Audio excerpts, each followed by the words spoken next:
Welcome to Flourish. I'm Diane Planidin, and you're in the right place if you're ready to create an inspired life.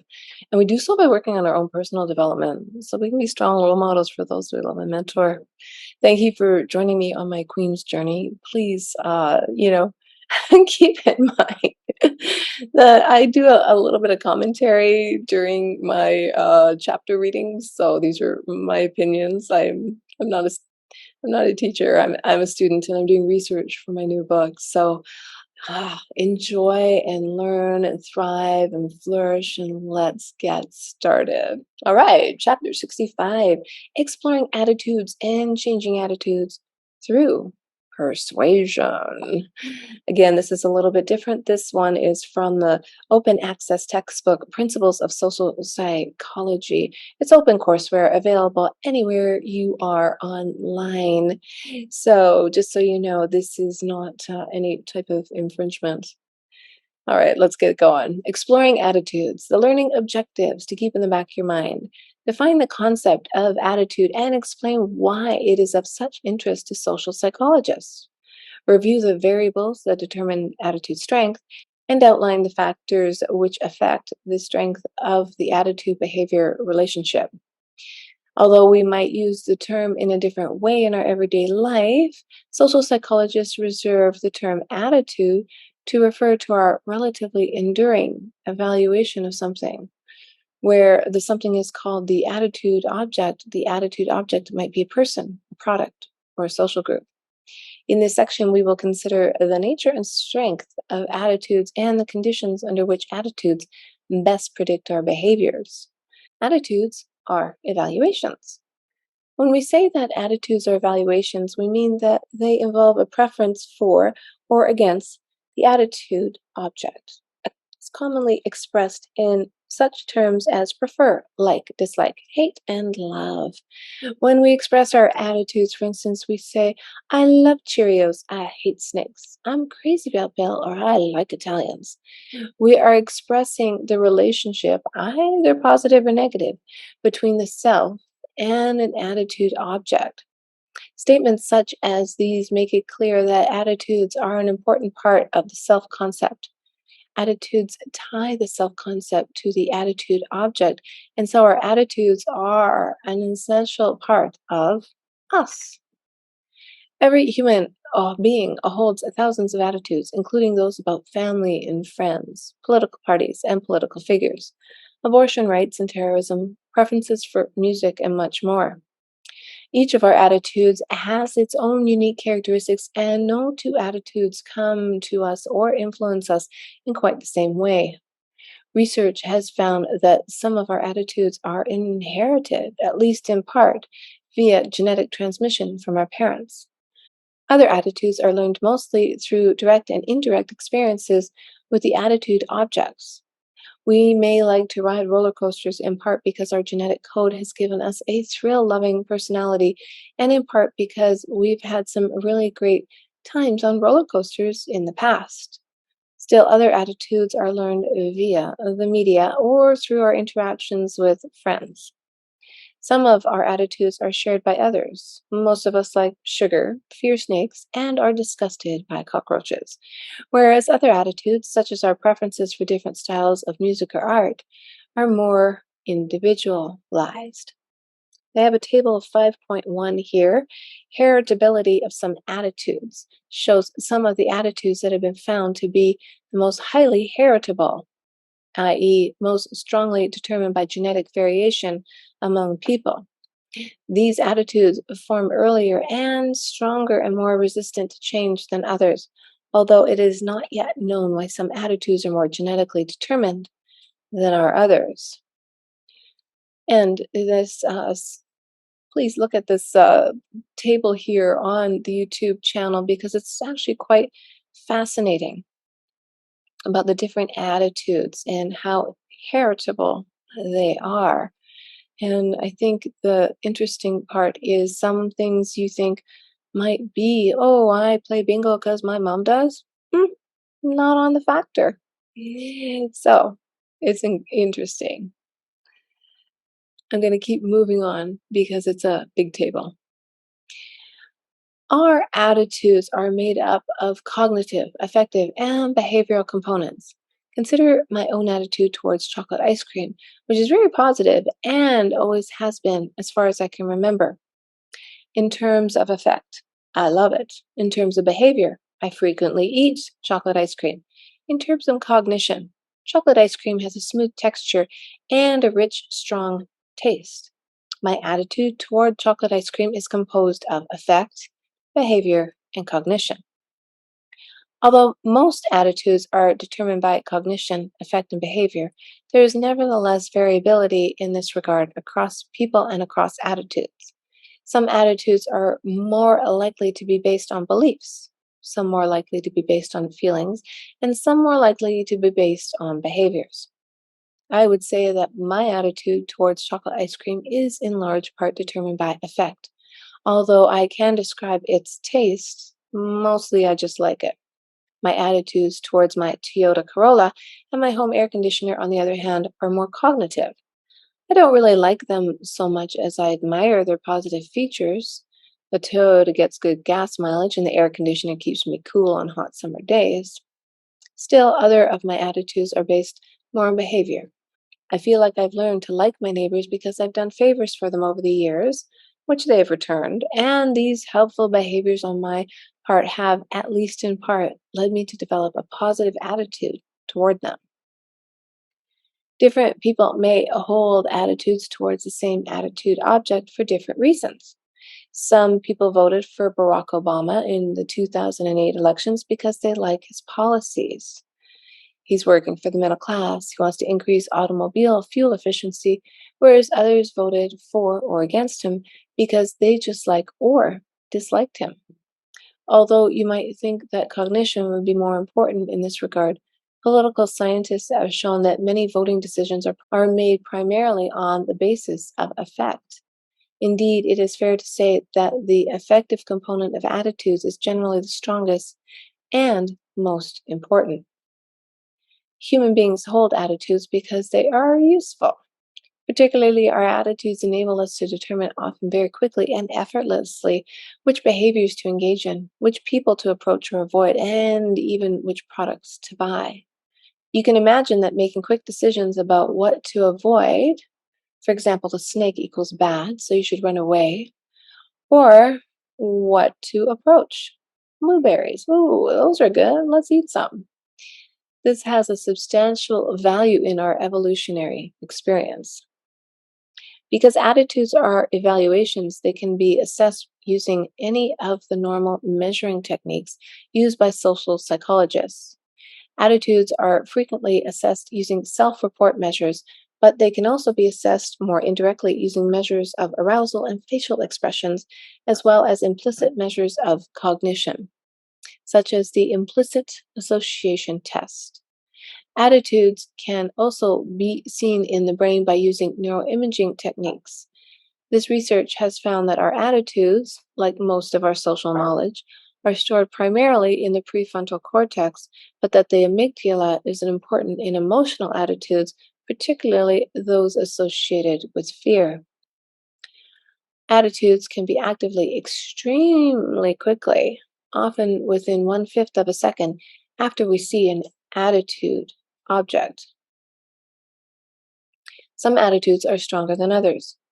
Some attitudes are more important than others because they are more useful to us and thus have more impact on our daily lives. The importance of an attitude, as assessed by how quickly it comes to mind, is known as attitude strength. Some of our attitudes are strong attitudes in the sense that we find them important, hold them with confidence, do not change them very much, and use them frequently to guide our actions. These strong attitudes may guide our actions completely out of our awareness. Other attitudes are weaker and have little influence on our actions. For instance, John Barge and his colleagues found that people could express attitudes toward nonsense words such as juvalamu, which people liked, and chakakaka, which they did not like. The researchers also found that these attitudes were very weak. On the other hand, the heavy voter turnout for Barack Obama in 2008 elections was probably because many of his supporters had strong positive attitudes about him. Strong attitudes are attitudes that are more cognitively accessible. They come to mind quickly, regularly, and easily. We can easily measure attitude strength by assessing how quickly our attitudes are activated when we are exposed to the attitude object. If we can state our attitude quickly without much thought, then it is a strong one. If we are unsure about our attitude and need to think about it for a while before stating our opinion, the attitude is weak. Attitudes become stronger when we have direct positive or negative experiences with the attitude object, and particularly if those experiences have been in strong positive or negative contexts. Russell Fazio and his colleagues had people either work on some puzzles or watch other people work on the same puzzles. Although the people who watched ended up either liking or disliking the puzzles as much as the people who actually worked on them, Fazio found that attitudes, as assessed by reaction time measures, were stronger in the sense of being expressed quickly for the people who had directly experienced the puzzles. Because attitude strength is determined by cognitive accessibility, it is possible to make attitudes stronger by increasing the accessibility of the attitude. This can be done directly by having people think about, express, or discuss their attitudes with others.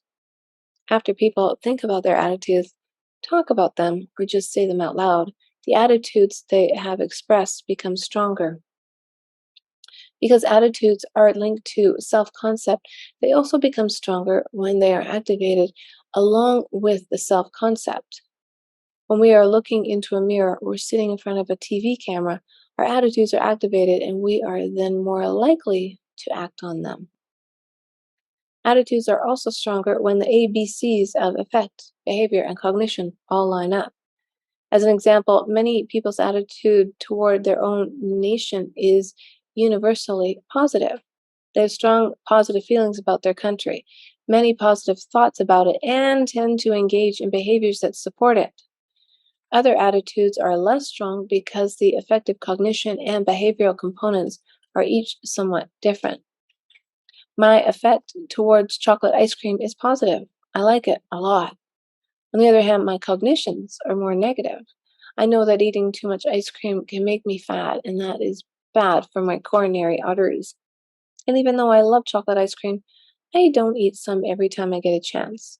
These inconsistencies among the components of my attitude make it less strong than it would be if all the components lined up together. When do our attitudes guide our behavior? Social psychologists, as well as advertisers, marketers, and politicians, are particularly interested in the behavior aspect of attitudes because it is normal that the ABCs of our attitudes are at least somewhat consistent. Our behavior tends to follow from our affect and cognition. If I determine that you have more positive cognitions about and more positive affect toward Cheerios than Frosted Flakes, then I will naturally predict, and probably be correct when I do so, that you'll be more likely to buy Cheerios than Frosted Flakes when you go to the market.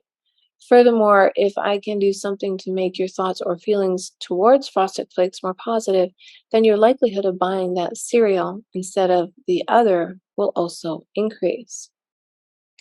The principle of attitude consistency, that for any given attitude object, the ABCs of affect, behavior, and cognition are normally in line with each other, thus predicts that our attitudes, for instance, as measured via a self-report measure, are likely to guide behavior.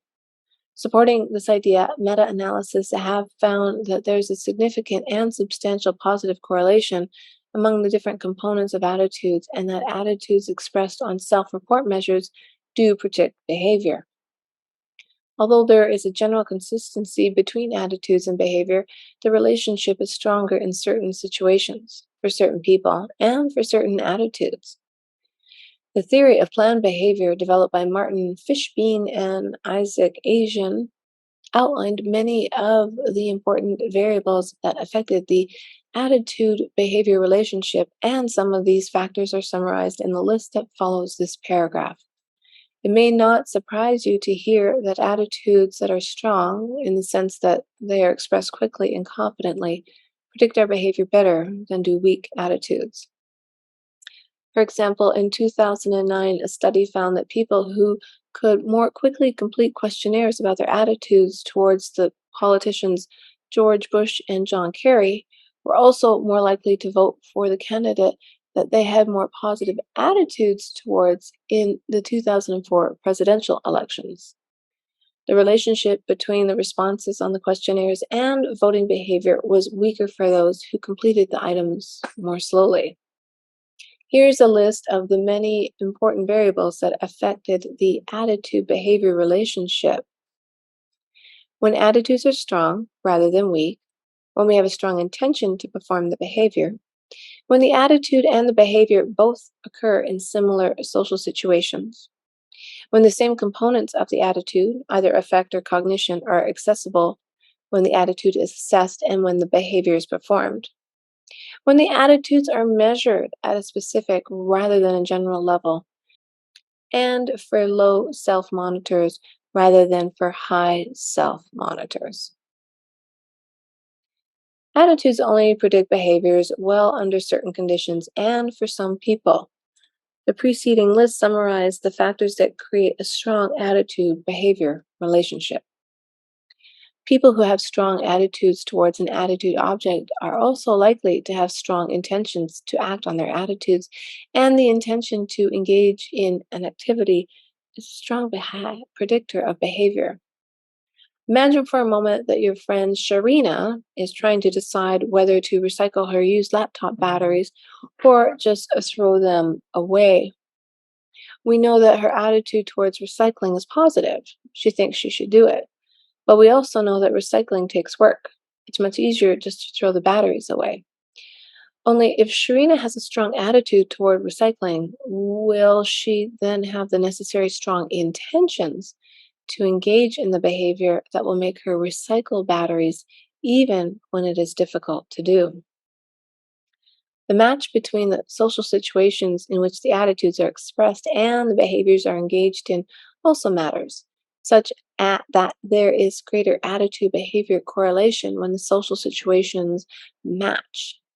Imagine for a minute the case of Marguerite, a 16-year-old high school student. Marguerite tells her parents that she hates the idea of smoking cigarettes.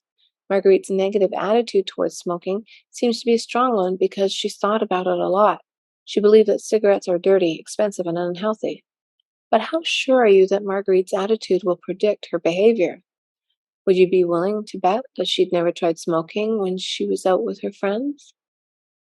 You can see that the problem here is that Marguerite's attitude is being expressed in one social situation when she's with her parents, whereas the behavior, trying a cigarette, is going to occur in a very different social situation when she's out with her friends.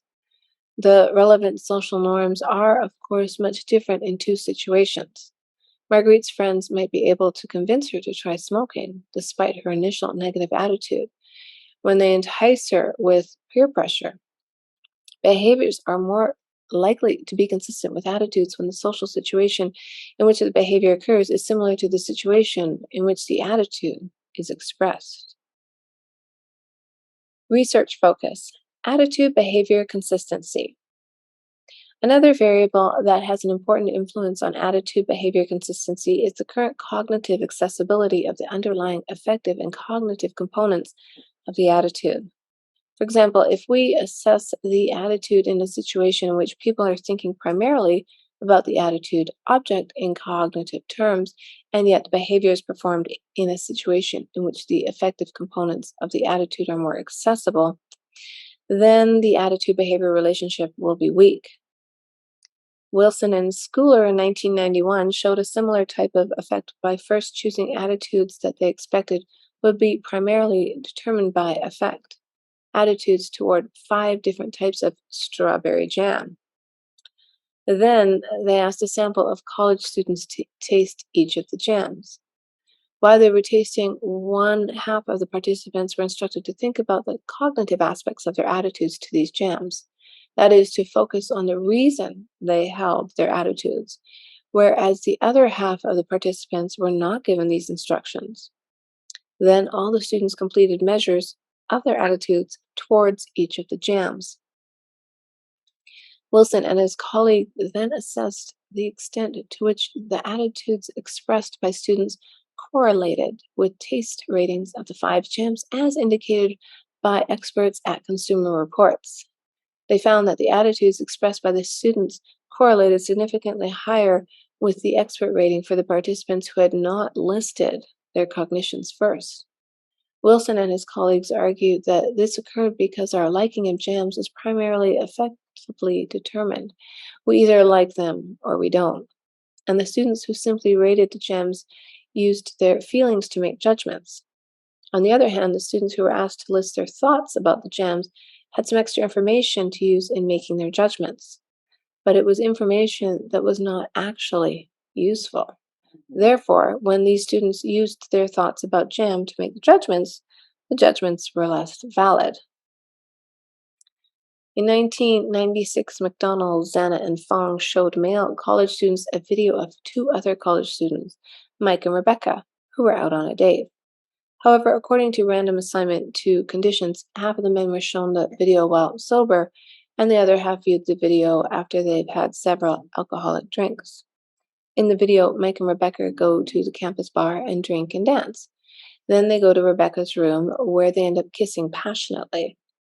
Mike says that he doesn't have any condoms, but Rebecca says she is on the pill. At this point, the film clip ends, and the male participants are asked about their likely behaviors if they had been Mike.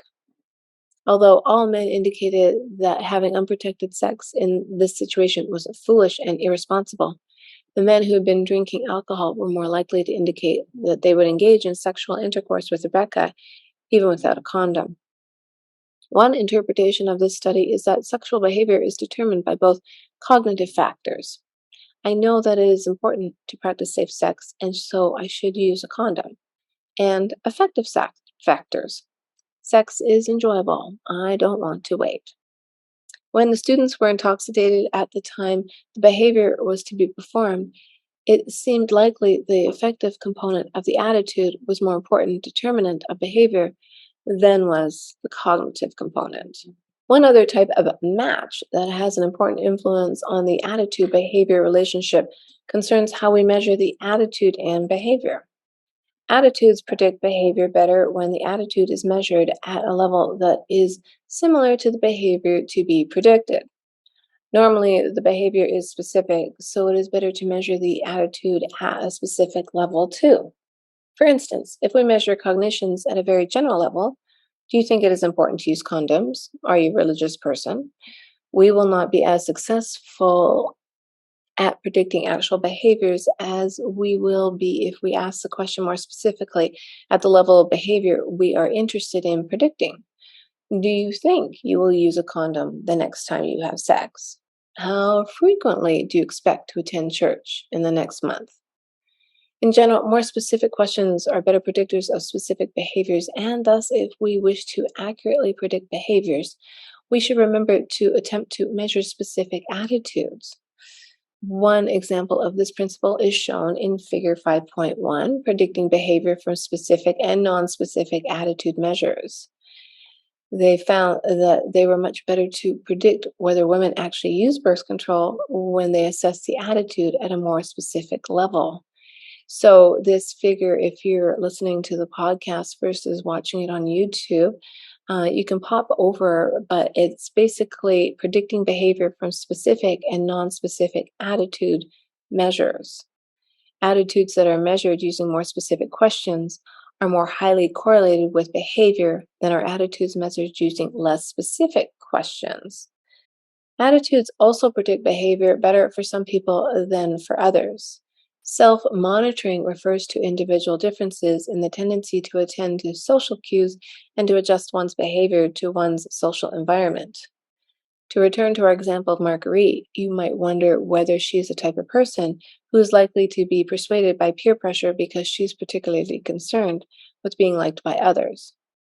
If she is, then she's probably more likely to want to fit in with whatever her friends are doing, and she might try a cigarette if her friends offer her one. On the other hand, if Marguerite is not particularly concerned about following the social norms of her friends, then she'll more likely be able to resist the persuasion. High self monitors are those who tend to attempt to blend into the social situation in order to be liked. Low self monitors are those who are less likely to do so. You can see that because they allow the social situation to influence their behaviors, the relationship between attitudes and behaviors will be weaker for high self monitors than it is for low self monitors. They have some key takeaways from this chapter, which is always appreciated. The term attitude refers to our relatively enduring evaluation of an attitude object. Our attitudes are inherited and also learned through direct and indirect experiences with the attitude objects. Some attitudes are more likely to be based on beliefs, some more likely to be based on feelings, and some more likely to be based on behaviors. Strong attitudes are important in the sense that we hold them with confidence. We do not change them very much, and we use them frequently to guide our actions.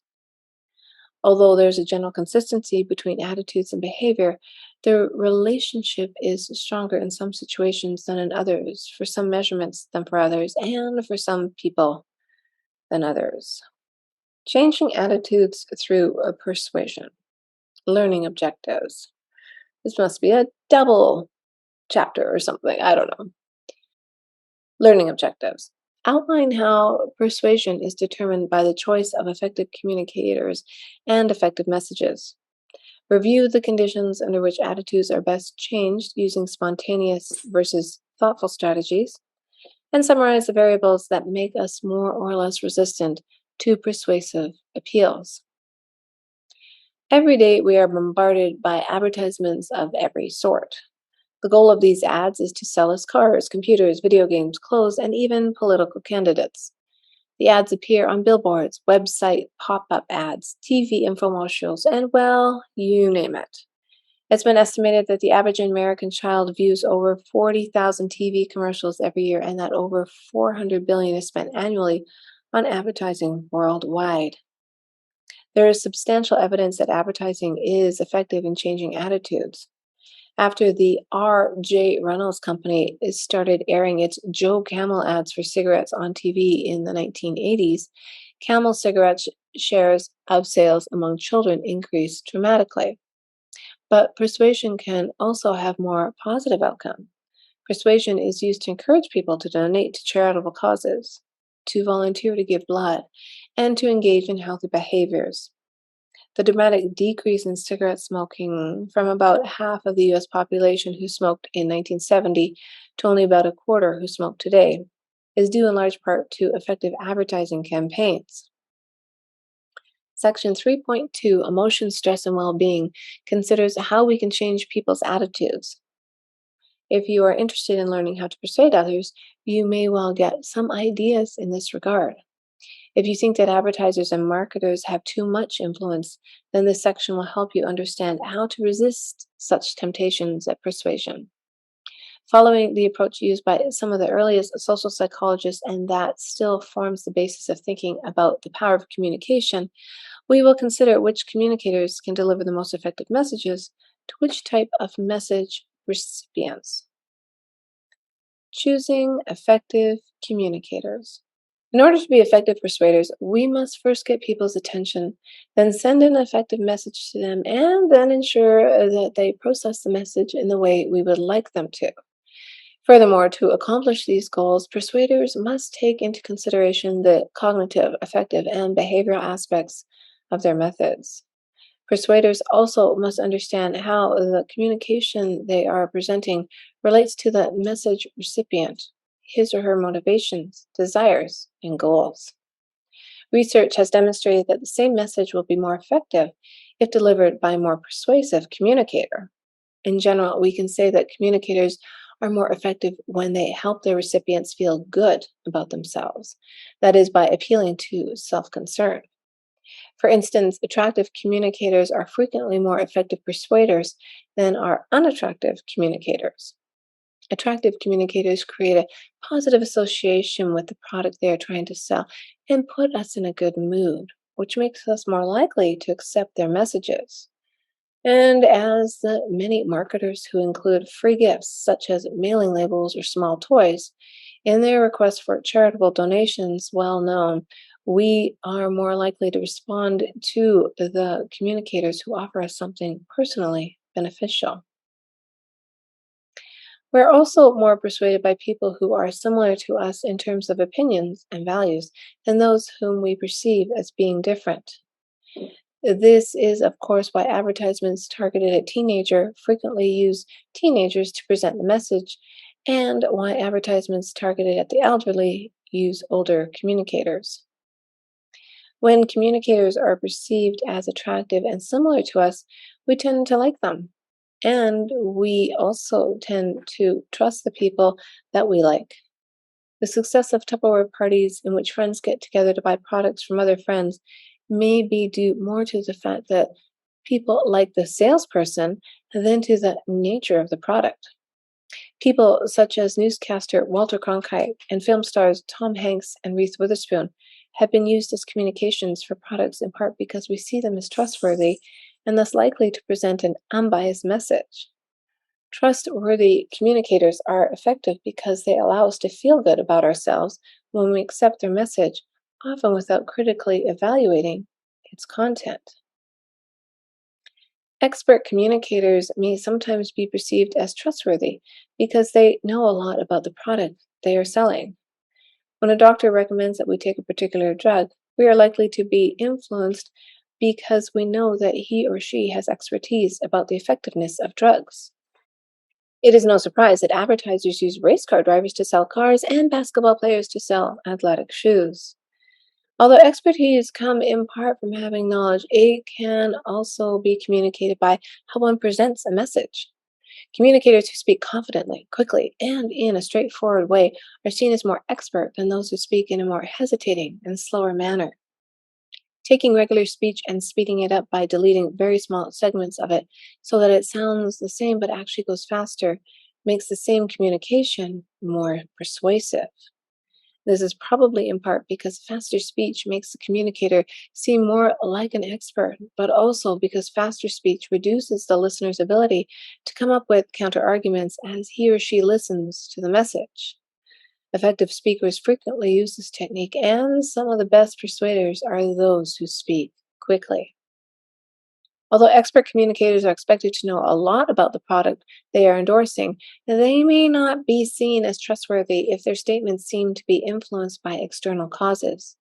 People who are seen to be arguing in their own self interest, for instance, an expert witness who is paid by the lawyers in a case, or a celebrity who is paid for endorsement of a product, may be ineffective because we may discount their communications. On the other hand, when a person presents a message that goes against external causes, for instance, by arguing in favor of an opinion to a person who is known to disagree with it, we see the internal states that the individual really believes in the message he or she is expressing as even more powerful. Communicators also may be seen as biased if they present only one side of an issue while completely ignoring the potential problems or counterarguments to the message. In these cases, people who are informed about both sides of the topic may see the communicator as attempting to unfairly influence them.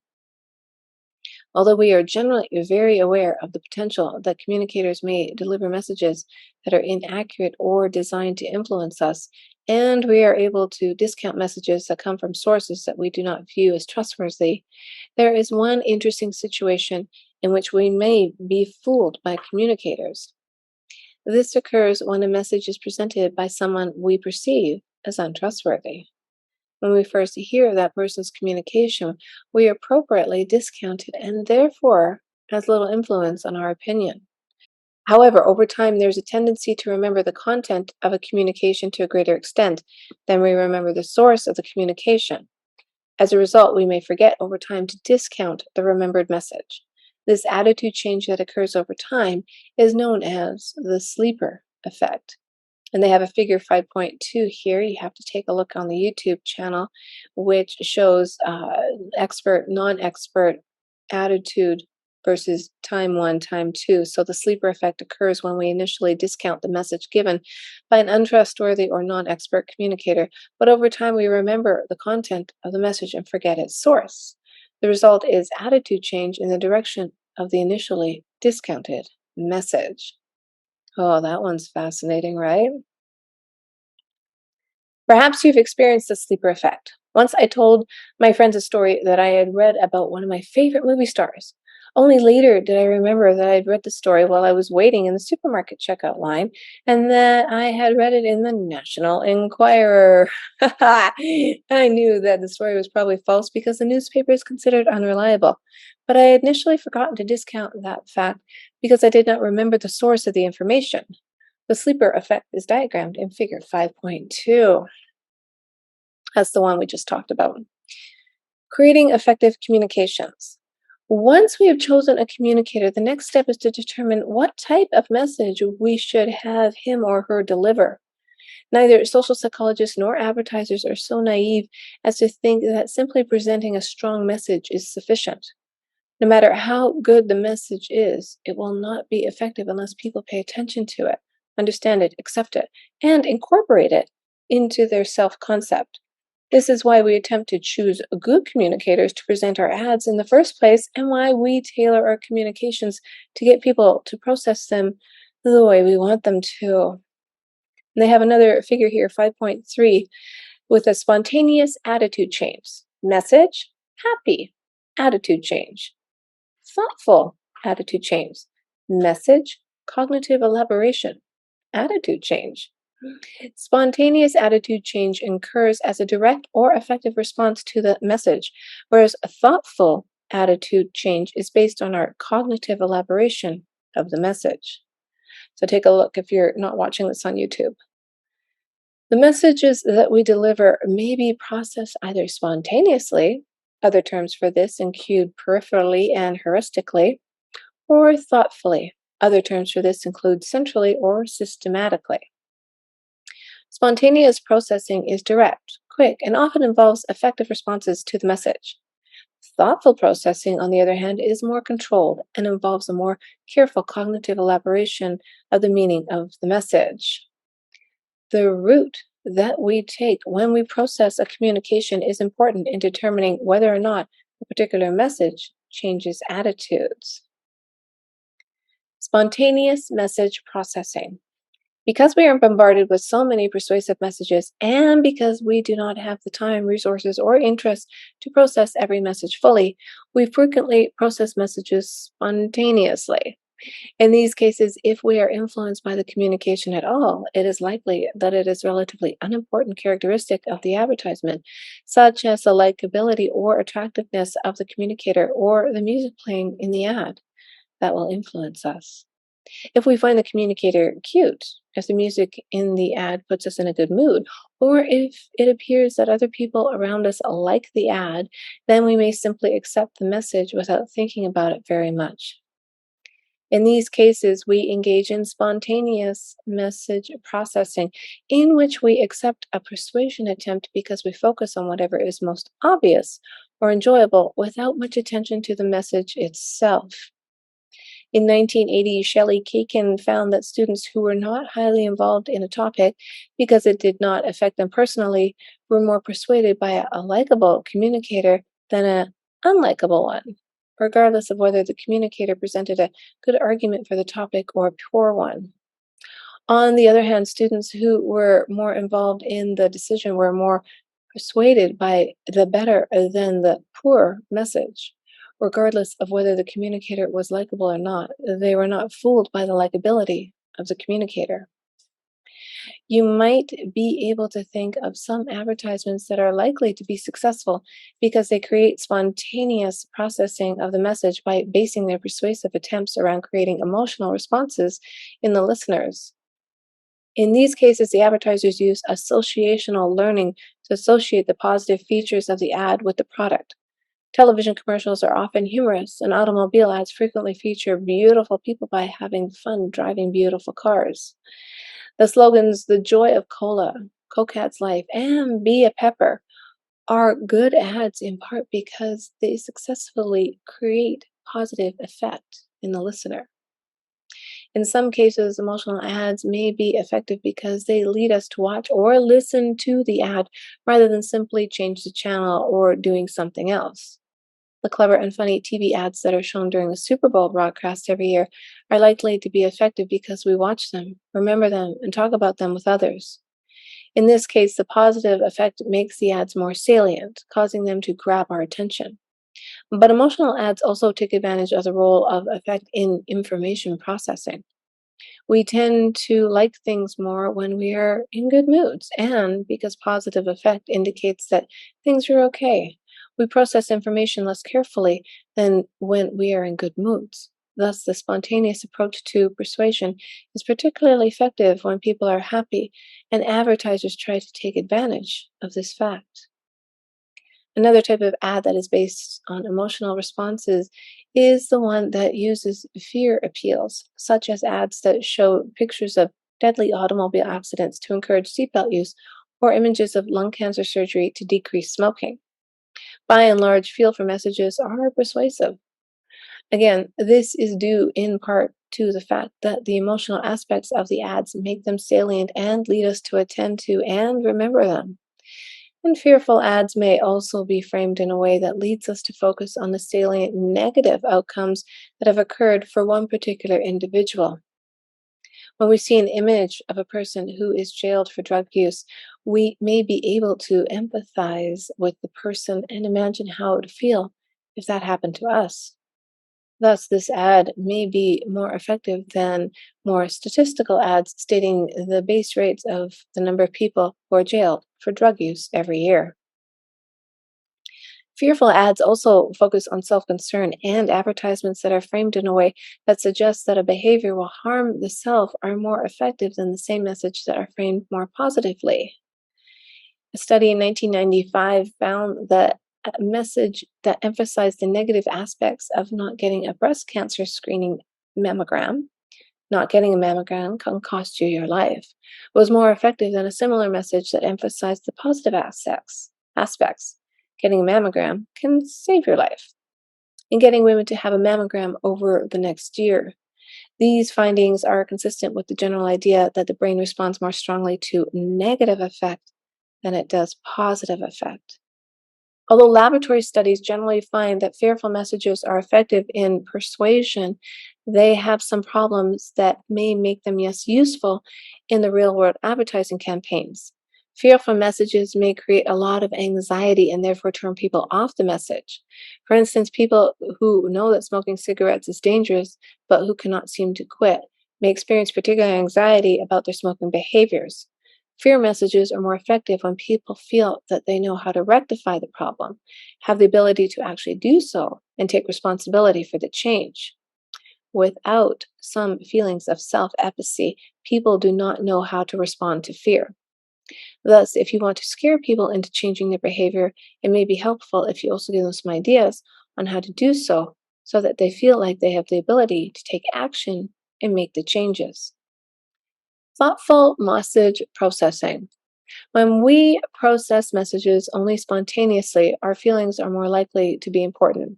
But when we process messages thoughtfully, cognition prevails. When we care about the topic, find it relevant, and have plenty of time to spend thinking about the communication, we are likely to process the message more deliberatively, carefully, and thoughtfully. In this case, we elaborate on the communication by considering the pros and cons of the message and questioning the validity of the communicator and the message. Thoughtful message processing occurs when we think about how the message relates to our own beliefs and goals and involves our careful consideration of whether the persuasion attempt is valid or invalid. When an advertiser presents a message that he or she hopes will be processed thoughtfully, the goal is to create positive cognitions about the attitude object in the listener. The communicator mentions positive features and characteristics of the product and at the same time attempts to downplay the negative characteristics. When people are asked to list their thoughts about a product while they are listening to or right after they hear a message, those who list more positive thoughts also express more positive attitudes towards the product than those who list more negative thoughts. Because the thoughtful processing of the message bolsters the attitude, thoughtful processing helps us develop strong attitudes, which are therefore resistance to counter persuasion. Which route do we take? Thoughtful or spontaneous? Both thoughtful and spontaneous messages can be effective, but it is important to know which is likely to be better in which situation and for which people. When we can motivate people to process our message carefully and thoughtfully, then we are going to be able to present our strong and persuasive arguments with the expectation that our audience will attend to them. If we can get the listener to process these strong arguments thoughtfully, then the attitude change will likely be strong and long lasting. On the other hand, when we expect our listeners to process only spontaneously, for instance, if they don't care too much about our message or if they're busy doing other things, then we do not need to worry so much about the content of the message itself. Even a weak but interesting message can be effective in this case. Successful advertisers tailor their messages to fit the expected characteristics of their audiences. In addition to being motivated to process the message, we must also have the ability to do so.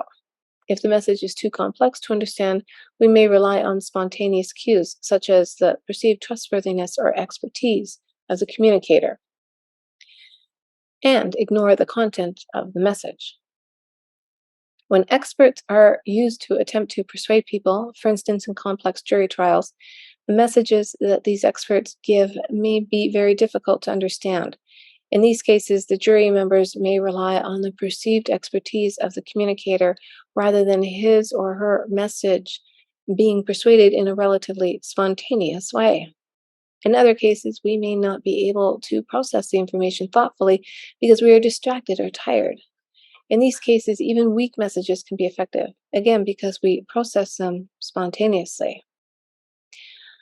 Petty, Capio, and Goldman in 1981 showed how different motivations may lead to either spontaneous or thoughtful processing. In their research, college students heard a message suggesting that the administration at their college was proposing to institute a new comprehensive exam that all students would need to pass in order to graduate, and then rated the degree to which they were favorable towards the idea.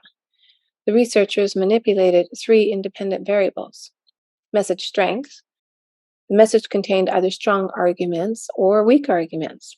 Source expertise. The message was supposedly prepared either by an expert source or by a non-expert source. And personal relevance. The students were told either that the new exam would begin before they graduated or that it would not begin until after they had graduated. As you can see in figure 5.4, Petty and his colleagues found two interaction effects. The top panel of the figure shows that students in the high personal relevance condition, left side, were not particularly influenced by the expertise of the source, whereas the students in the low personal relevance condition, the right side, were. On the other hand, as you can see in the bottom panel, the students who were in the high personal relevance condition, left side, were strongly influenced by the quality of the argument, but the low personal involvement students, right side, were not. These findings fit with the idea that when the issue was important, the students engaged in thoughtful processing of the message itself. When the message was largely irrelevant, they simply used the expertise of the source without bothering to think about the message. So make sure you take a look online here if you're listening to this on the podcast. Because both thoughtful and spontaneous approaches can be successful, advertising campaigns such as those used by the Obama presidential campaign carefully make use of both spontaneous and thoughtful messages. In some cases, the messages showed Obama smiling, shaking hands with people around him, and kissing babies. In other ads, Obama was shown presenting his plans for energy efficiency and climate change in more detail. Preventing persuasion. To this point, we have focused on the techniques designed to change attitudes, but it is also useful to develop techniques that prevent attitude change. If you are hoping that Marguerite will never puff that first cigarette, then you might be interested in knowing what her parents might be able to do to prevent it from happening. One approach to improving an individual's ability to resist persuasion is to help the person create a strong attitude. Strong attitudes are more difficult to change than our weak attitudes, and we are more likely to act on our strong attitudes. This suggests that Marguerite's parents might want to help Marguerite consider all the reasons that she should not smoke and develop strong negative effect about smoking. As Marguerite's negative thoughts and feelings about smoking become more well defined and more integrated into the self concept, they should have a bigger influence on her behavior. One method of increasing attitude strength involves forewarning, giving people a chance to develop a resistance to persuasion by reminding them that they might someday receive a persuasive message and allowing them to practice how they will respond to influence attempts. Marguerite's parents might want to try the forewarning approach. After the forewarning, when Marguerite hears the smoking message from her peers, she may be less influenced by it because she was aware ahead of time that the persuasion would likely occur and had already considered how to resist it. Forewarning systems to be particularly effective when the message that is expected to follow attacks an attitude that we care about a lot. In these cases, the forewarning prepares us for action. We bring up our defenses to maintain our existing beliefs. When we don't care much about the topic, on the other hand, we may simply change our belief before the appeal actually comes. Forewarning can be effective in helping people respond to persuasive messages that they will receive later. A similar approach is to help build up cognitive component of the attitude by presenting a weak attack on the existing attitude with the goal of helping the person create counter-arguments about the persuasion attempt that is expected to come in the future. Just as an inoculation against the flu gives us small doses of the influenza virus that helps prevent a bigger attack later, giving Marguerite a weak argument to persuade her to smoke cigarettes can help her develop ways to resist the real attempts when they come in the future. This procedure, known as inoculation, involves building up defenses against persuasion by mildly attacking the attitude position. We would begin by telling Marguerite the reason that her friends might think that she should smoke, for instance, because everyone's doing it and makes people look cool, therefore allowing her to create some new defenses against persuasion. Thinking about the potential arguments that she might receive and preparing the corresponding counter-arguments will make the attitude stronger and more resistant to subsequent change attempts. One difficulty with forewarning and inoculation attempts is that they may become boomerang. If we feel that another person, for instance, a person who holds power over us, is attempting to take away our freedom to make our own decisions, we may respond with strong emotion, completely ignore the persuasion attempt, and perhaps even engage in the opposite behavior. Perhaps you can remember a time when you felt like your parents or someone else who had some power over you put too much pressure on you, and you rebel against them. The strong emotional response that we experience when we feel that our freedom of choice is being taken away, when we expect that we should have choice, is known as psychological reactants. If Marguerite's parents are too directive in their admonitions about not smoking, she may feel that they do not trust her to make her own decisions and are attempting to make them for her. In this case, she may experience reactants and become more likely to start smoking. Eric Hearn and Steed found that the graphic warning images that are placed on cigarette packs could create reactants in people who viewed them, potentially reducing the warning's effectiveness in convincing people to stop smoking. Given the extent to which our judgments and behaviors are frequently determined by processes that occur outside of our conscious awareness, you might wonder whether it is possible to persuade people to change their attitudes or to get people to buy products or engage in other behaviors using subliminal advertising. Subliminal advertising occurs when a message, such as an advertisement or other image of a brand, is presented to the consumer without the person being aware that a message has been presented. For instance, by flashing messages quickly in a TV show, an advertisement, or a movie. Social psychology in the public interest. Does subliminal advertising work? If it were effective, subliminal advertising would have some major advantages for advertisers because it would allow them to promote their product without directly interrupting the consumer's activity and without the consumer knowing that he or she is being persuaded. People cannot counter argue with or attempt to avoid being influenced by messages that they do not know they have received, and this may make subliminal advertising particularly effective. Due to fears that people may be influenced to buy products out of their awareness, subliminal advertising has been legally banned in countries including Australia, Great Britain, and the United States. Some research has suggested that subliminal advertising may be effective.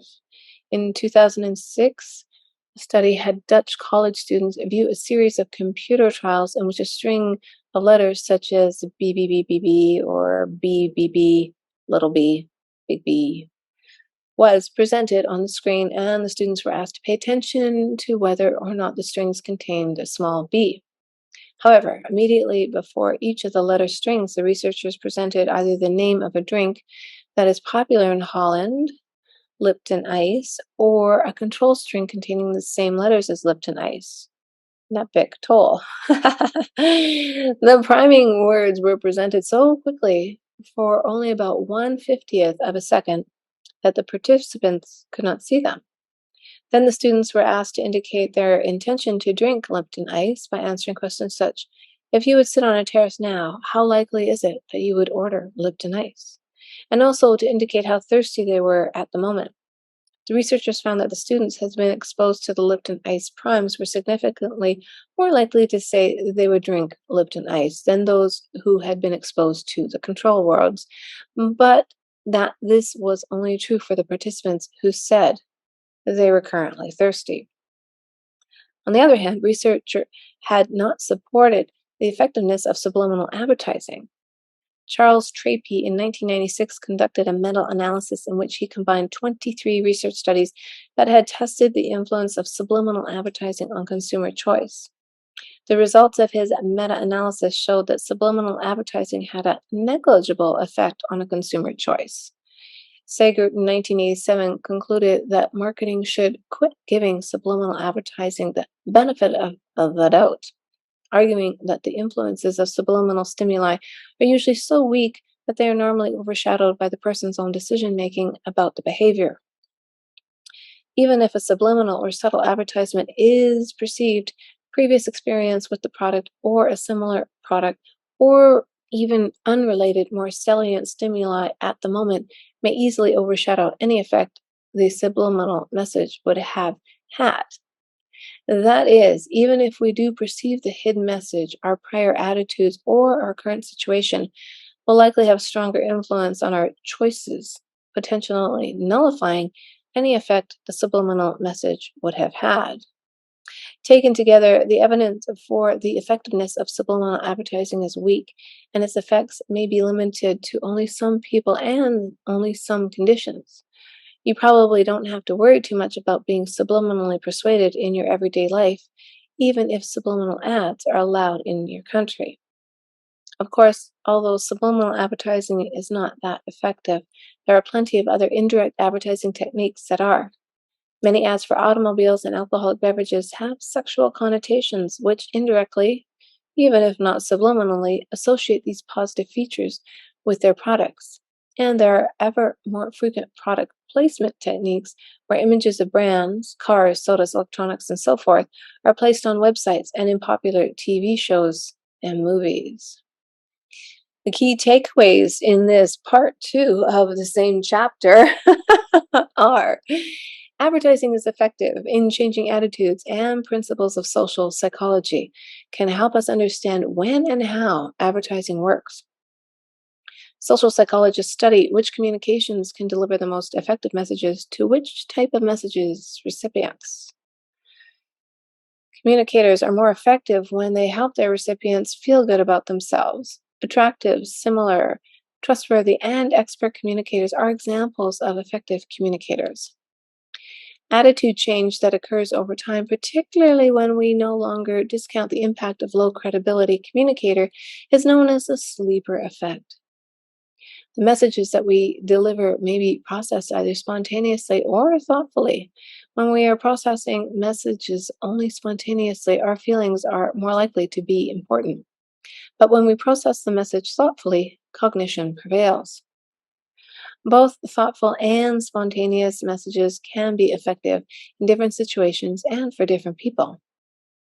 One approach to improving an individual's ability to resist persuasion is to help the person create a strong attitude. Procedures such as forewarning and inoculation can help increase attitude strength and thus reduce subsequent persuasion. Taken together, the evidence for the effectiveness of subliminal advertising is weak, and its effects may be limited to only some people and only some conditions. Although we might use the term in different ways in our everyday life, social psychologists reserve the term attitude to refer to our relatively enduring evaluation of something, where the something is called the attitude object. The attitude object might be a person, a product, or a social group. In this section, we will consider the nature and strength of attitudes and the conditions under which attitudes best predict our behaviors. Well, that was a very long chapter, I have to say, and it's a lot of information to take in, to understand the consequences involved and how we are really in control. I find it quite fascinating, and I think it'll help you. It'll help you if you're a student or a parent or an advertiser. Our social beings are really quite complicated, aren't they? And we are easily influenced through persuasion. But you can reset your mindset to be in control of yourself, and you will live a more inspired life.